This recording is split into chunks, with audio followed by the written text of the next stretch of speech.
కార్తీక మాసం కదా ఖాళీ ఉండదు అసలే. పూజల మీద పూజలు, అభిషేకాల మీద అభిషేకాలు, ఒత్తుల మీద ఒత్తులు, గుళ్ళు మీద గుళ్ళు తెగ తిరిగేస్తాం తెలుసా ఈ కార్తీక మాసం నెల రోజులుని.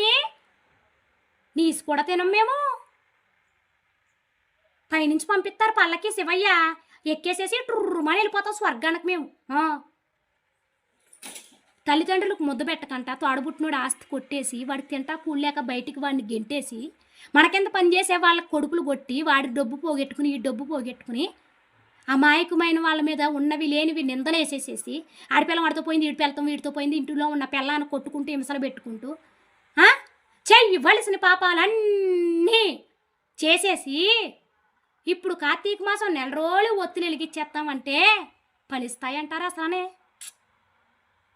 1,00,000 ఒత్తులు కాదు, నువ్వు 1,000,000 ఒత్తులు వెలిగించినా పాపం పోదు. ఎప్పుడైతే నలుగురు సహాయం చేస్తావో, ఆకలితో ఉన్నవాడికి అన్నం పెడతావో, మూగజీవాలకి 2 పాలు చుక్కలు పోస్తావో, అప్పుడు నువ్వు చేసిన పూజలన్నీ ఫలిస్తాయి.